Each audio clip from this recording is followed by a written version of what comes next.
The notary's pen scratched across the final page. I signed my name, Elena Rodriguez, in the space marked with the yellow tab.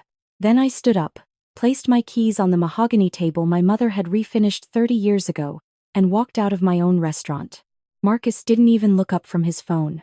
He was already texting someone, probably Vanessa, about how he'd finally gotten what he wanted. The afternoon sun caught the edge of his Rolex, the one I'd bought him for our first anniversary, back when I still believed his promises about building our empire together. That was 6 months ago. Before I knew what he really was. Let me back up. You need to understand how I got here, standing in the parking lot of La Rosa del Mar, the restaurant my mother built from nothing, watching my husband celebrate what he thought was his victory. My mother, Carmen Rodriguez, came to Charleston from Mexico with $300 and a recipe book in 1987. She worked 3 jobs, saved every penny, and by 1995 she'd bought the old fish market on Bay Street. It took her 2 years to renovate it herself, learning plumbing and electrical work from YouTube videos before YouTube even existed. She learned from library books and the kindness of contractors who saw her determination and couldn't help but teach her. She opened La Rosa del Mar in 1997. I was 7 years old, and I remember standing in the dining room that first night, watching her cry as she looked at the empty tables. But they didn't stay empty long. Her pozole, her mole negro, her chilies en nogada, they brought the whole city to our door. By the time I graduated medical school in 2015, La Rosa had become a Charleston institution. I didn't take over the restaurant then. I became a pediatric surgeon, like I'd always planned. Mom was so proud. She had my medical school diploma framed and hung it right by the host stand. My daughter, the doctor, she'd tell every customer who'd listen. But then came 2019, and the diagnosis: pancreatic cancer, stage 4. She had 6 months, the doctors said. She lasted 8, fighting the whole way because that's who Carmen Rodriguez was. A fighter. She made me promise, in those final weeks, that I wouldn't let the restaurant die with her. It's not just a business, Mija, she said, holding my hand in her hospital bed. It's our family's heart. It's proof that we matter, that we built something beautiful in this country. I promised. What I didn't know was how hard keeping that promise would be. I'd saved lives in operating rooms, but I'd never run a business. The first 3 months after Mom died were chaos. Suppliers needed payments, equipment broke down, employees had questions I couldn't answer. I was drowning, working 16-hour days between the hospital and the restaurant, trying to honor her legacy while barely sleeping. That's when Marcus appeared. We met at a charity gala I only attended because one of my patients' families had invited me. Marcus Thornton, in his tailored suit and easy smile, introduced himself as a restaurant consultant. He said he'd eaten at La Rosa 3 times that month and had been absolutely captivated by the concept. I should have known better. I should have seen through the performance. But I was exhausted and grieving and desperate for help, and he seemed to have all the answers. He courted me aggressively. Flowers every day. Advice on the restaurant that actually worked. He negotiated better rates with our seafood supplier, streamlined our inventory system, and somehow got us featured in Southern Living magazine. Within 2 months, La Rosa's revenue was up 30%. Within 4 months, we were engaged. Within 6 months, we were married at a small ceremony at the restaurant, surrounded by my mother's friends and longtime employees. Maria, who'd been our head chef for 20 years, cried during the vows. "Your mother would be so happy you found someone," she told me. She was wrong. The changes started small. Marcus suggested updating the menu, modernizing some of my mother's recipes. I resisted at first, but he framed it as honoring her legacy by ensuring the restaurant's survival. Carmen would want La Rosa to thrive, not become a museum, he said. So I agreed to small tweaks. Less cumin in the pozole. A lighter mole. Child's rellenos with goat cheese instead of the traditional queso Oaxaca. Then he wanted to change the decor. The photographs of my grandmother, my mother, me as a child in the kitchen, they were dated. The hand-painted tiles my mother had commissioned from an artist in Pueblo were too ethnic for the upscale clientele we should be targeting. I pushed back harder this time. Those photos, those tiles, they were my mother's story. Our story. That's when his mask started slipping. "Elena, you need to think like a businesswoman, not a sentimental daughter," he said one night, his voice sharp in a way I hadn't heard before. "Your attachment to the past is killing your future." But I held firm on the decor. The photos stayed. The tiles stayed. So he found other ways to take control. He convinced me to add him to the business bank accounts for efficiency. He took over vendor negotiations, employee scheduling, even the social media accounts. He hired a new assistant manager, Kyle, a friend of his from college who'd never worked in restaurants before. And slowly, quietly, he started pushing out the people who'd been there since the beginning. Maria was first. He claimed her cooking style was inconsistent and that we needed fresh culinary perspective. I fought him on it, but he documented incidents, written warnings I'd never seen before, built a case that seemed legally airtight. Maria left in tears, hugging me and whispering, "Be careful, Mija. That man is not who he pretends to be." Then Roberto, our general manager for 15 years. Then Sophia, our head server who'd known me since I was 7 years old. Each time, Marcus had documentation, performance reviews, customer complaints, budget justifications. Each time, I felt a piece of my mother's legacy being erased. And then I started noticing things missing. My mother's jewelry box had sat in the restaurant's office since she died. I couldn't bring myself to take it home yet. It held her wedding ring, the silver bracelet my grandmother brought from Mexico, the pearl necklace my father gave her before he died when I was 3, and the emerald earrings she bought herself when La Rosa won its first restaurant award. One day, in March, I went to look at the jewelry, needing to feel close to her, and the pearl necklace was gone. I asked Marcus about it. He looked concerned, sympathetic. "Maybe one of the employees," he suggested. "We should review the security footage." The footage, conveniently, had been corrupted for that week. 2 weeks later, the emerald earrings disappeared. This time, Marcus said he'd filed a police report and an insurance claim. He showed me the paperwork. Everything looked legitimate. I wanted to believe him. I needed to believe him, because the alternative was too horrible to consider. Then came my daughter. I should explain. I have a daughter, Sophia, from a previous relationship. She was 16 when I married Marcus, living with her father in Atlanta but visiting every month. She never liked Marcus. "Mom, he's fake," she told me after meeting him the second time. "He talks different when you're not in the room. He's mean to the staff." I dismissed it as teenage judgment. I told myself she was protective because of her grandmother's death, because she worried about me. I should have listened to her. In April, Sophia came for spring break. She wanted to work at the restaurant like she used to, learning recipes from Maria, bussing tables, being part of our family business. But Maria was gone. Sophia noticed immediately. "Where's Maria? And Roberto?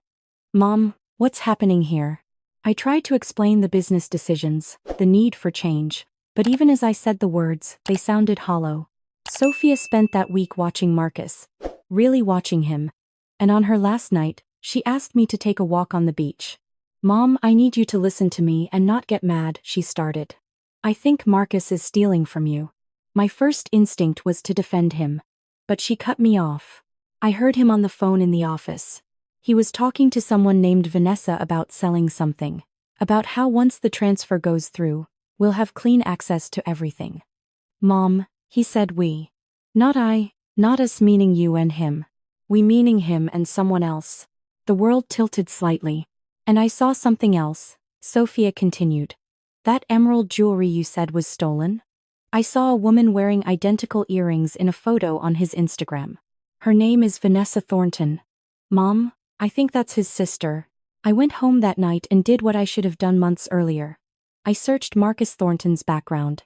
What I found made my blood run cold. 3 previous marriages. Each to women with established businesses or family money. Each marriage ending in divorce within 3 years. Each woman left with significantly less than she'd started with. And Vanessa Thornton wasn't just his sister, she was his business partner. They ran a consulting firm together that specialized in restaurant acquisitions and optimization. They were running a con. On me. On my mother's legacy. I sat in my daughter's room that night, watching her sleep like I used to when she was little, and made a decision. I would not let them win. I would not let my mother's life's work become another line item in their portfolio. But I couldn't just confront Marcus. Men like him always had contingency plans, insurance policies, legal maneuvers. I needed help from someone who understood the law as well as he understood manipulation. The next morning, I called Diana Park. Diana had been my mother's attorney for 20 years. She'd drawn up Mom's will, handled the restaurant's incorporation, navigated every legal challenge La Rosa had ever faced. She was in her late 30s, brilliant, and absolutely ruthless when protecting her clients. She was also the last person Marcus wanted me talking to. He'd been suggesting for months that we needed younger, more aggressive legal counsel and that Diana was too attached to the past to see the future. Now I understood why. I met Diana at her office early on a Monday morning, before the restaurant opened.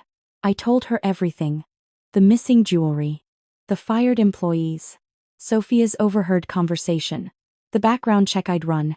Diana listened without interrupting, taking notes on her yellow legal pad. When I finished, she looked up at me with an expression I couldn't quite read. "Elena, how much do you trust me?" she asked. "Completely," I said. "Then I need you to do exactly what I say, and I need you to trust that what looks like losing is actually winning. Can you do that?" I thought of my mother, of her 8-month fight when she'd been given 6. Of how she'd built an empire from $300 and pure determination. Of how she'd made me promise to protect what she'd built. "Yes," I said. Diana opened her laptop and pulled up a file. "Your mother didn't just leave you the restaurant, Elena. She left you something much more valuable." She turned the screen toward me.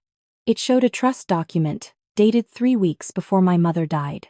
"Carmen came to me when she got her diagnosis," Diana explained. "She was worried about what would happen to La Rosa after she was gone. She knew you were a doctor, not a restaurateur. She was afraid someone might take advantage of you during your grief." I felt tears building as I read the document. She created an irrevocable trust called Carmen's Heart. The trust owns the trademark to La Rosa del Mar, all of your mother's original recipes, the rights to the name, and even the specific tile designs and decor elements. Basically, everything that makes La Rosa what it is belongs to this trust. And you're the sole trustee. "But the restaurant itself, the restaurant is just a building and some equipment," Diana interrupted. "Anyone can own it. But only the trust, which means only you, can legally operate a business called La Rosa del Mar or use your mother's recipes commercially. Do you understand what that means?" I was starting to. "It means Marcus can own the physical space, but he can't actually run La Rosa without your permission. And your mother made sure that permission can never be transferred, sold, or signed away. Not even by you. The trust is irrevocable. Does Marcus know about this?" I asked. Diana's smile was predatory. "Not yet. Your mother's instructions were clear. Only tell you when you needed to know. I think that time has come." Over the next 3 weeks, Diana and I built a plan. It required patience. It required me to pretend everything was normal while watching Marcus systematically take apart my mother's legacy. It required me to act weak when I was actually stronger than I'd ever been. But I did it. Because my mother had prepared for this. She'd protected me from beyond the grave. Marcus made his final move in early May. He came home one evening with his own attorney, Richard Blackwood, a slick corporate lawyer from one of Charleston's white shoe firms. And with Vanessa. Seeing her in person, wearing my mother's emerald earrings, nearly broke my composure. But I held steady. "Elena, we need to talk about the restaurant's future," Marcus began, his tone condescending in a way it had never been at the beginning. He didn't even bother to pretend anymore. "The business is struggling. I've been keeping it afloat, but we need to make some structural changes." Richard pushed a stack of papers across the table.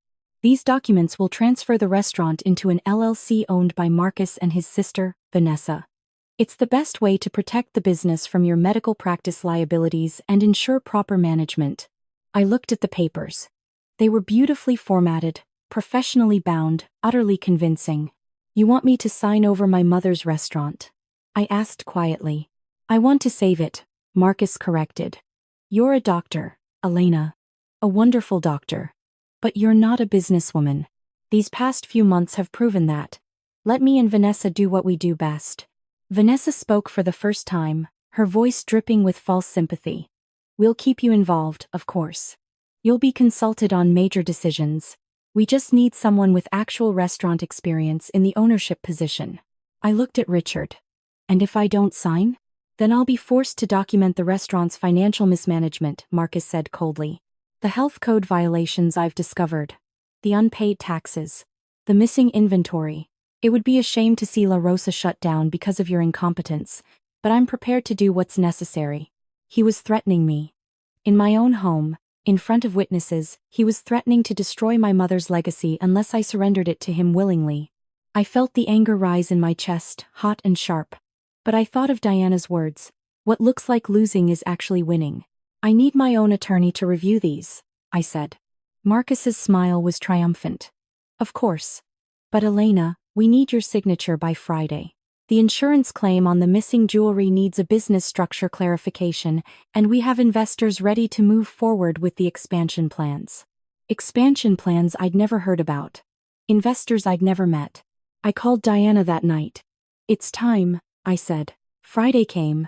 I met Marcus, Vanessa, and Richard at the restaurant. It was late afternoon, after lunch service but before dinner prep. The dining room was empty except for us, and for a moment I could almost hear my mother's voice echoing off the walls.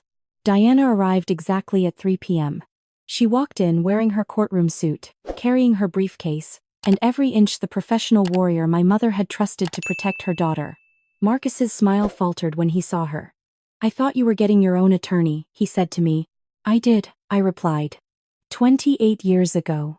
My mother hired her for me. Diana Park. Diana introduced herself to Richard, shaking his hand professionally. I've been the Rodriguez family's attorney since Carmen opened this restaurant. I've reviewed the transfer documents you sent over. Richard looked pleased. Excellent. Then you'll see everything is in order. Oh, I see exactly what's in order, Diana said, opening her briefcase. But before my client signs anything, I think we need to clear up a few matters. She placed a folder on the table. First, the emerald earrings currently being worn by Miss Vanessa Thornton. Those were reported stolen in March. I have photos of them from Carmen Rodriguez's jewelry inventory, taken 2 weeks before her death. The engravings on the back, which read CR 1998, are quite distinctive. Vanessa's hand flew to her ear. Her face went white. Those were a gift, she stammered. Marcus gave them to me. I see, Diana said pleasantly. So your brother gave you stolen property. That's still a crime, Miss Thornton. It's called receiving stolen goods. I have a detective waiting outside who'd love to discuss it with you. Now wait just a minute, Richard started. I'm not done. Diana cut him off. Her voice was steel wrapped in silk.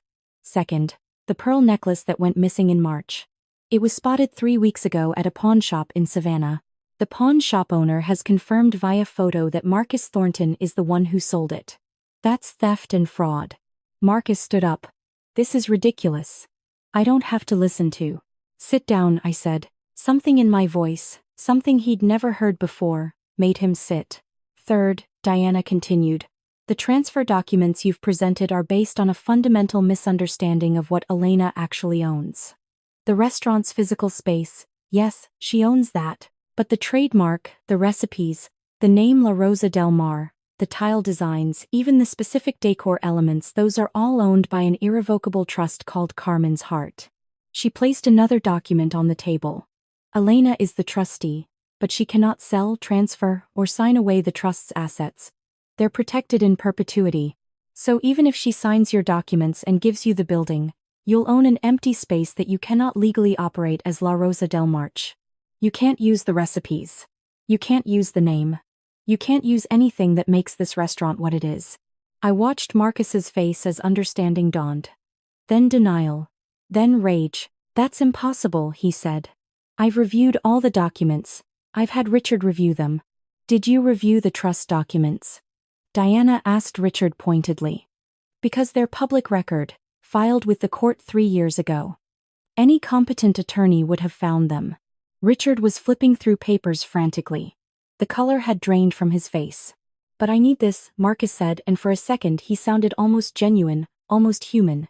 I have investors expecting returns. I have loans I need to pay back. I've put everything into this. You put nothing into this, I said, standing up. You stole from it. You stole my mother's jewelry and gave it to your sister. You drove away the people who helped build this place. You tried to erase my mother's memory so you could replace it with your tacky modern vision. I picked up the transfer documents. But here's what's really going to happen. I'm going to sign these. Everyone stared at me. Even Diana looked surprised. I'm going to sign them, I repeated, because I want to watch what happens next. I signed my name on every page, initialed every yellow tab, just like the notary had shown me.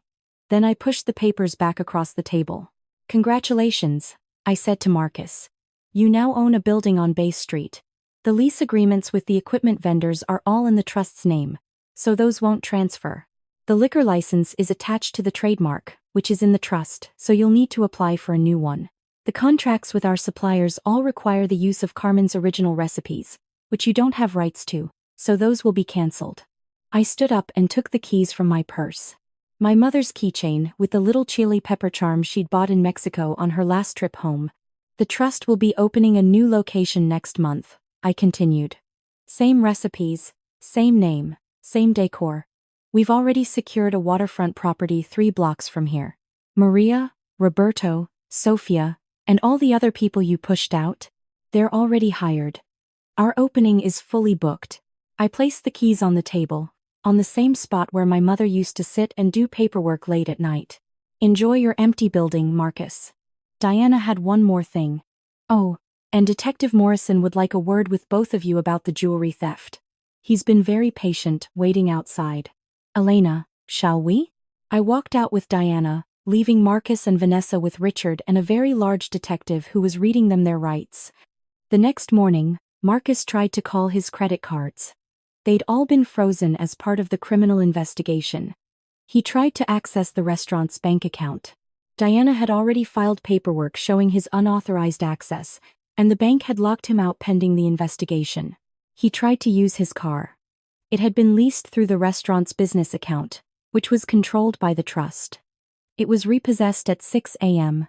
Sophia called me at 8. Mom, this is the best day of my life. Is that wrong? No, baby, I said, watching the sunrise over Charleston Harbor from the deck of our new restaurant space. It's exactly right. The police investigation moved quickly. Vanessa, terrified of jail time, agreed to return all the jewelry and testify against Marcus. It turned out they'd run this scam on 5 other women before me.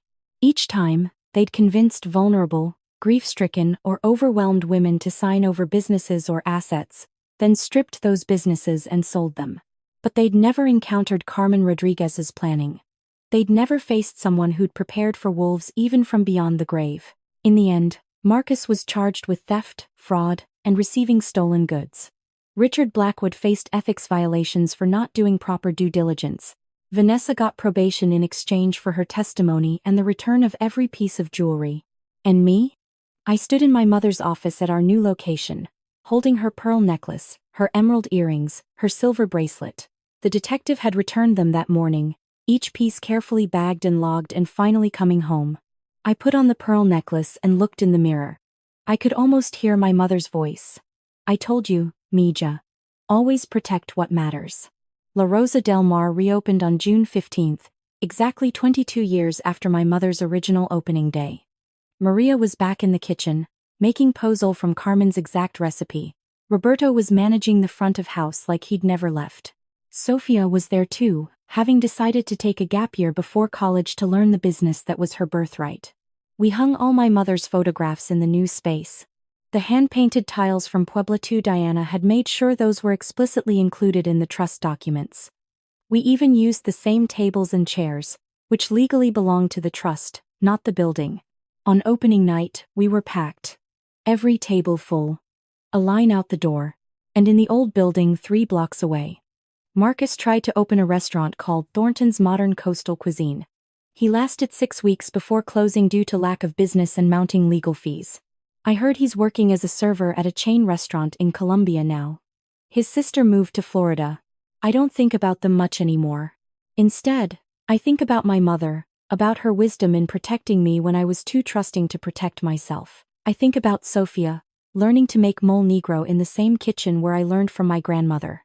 I think about the community that rallied around us, the customers who followed us to our new location because they understood La Rosa wasn't about a building, it was about family, legacy, and love cooked into every dish. Last month, we won the James Beard Award for Best Regional Restaurant. I accepted it wearing my mother's emerald earrings, holding the trophy high. This is for Carmen Rodriguez, I said in my speech. who taught me that what we build with love can never be stolen. It can only be shared. The restaurant was more than packed that night. It was alive. Filled with laughter and music and the smell of my mother's recipes, exactly as she'd made them. And somewhere, I know she was smiling.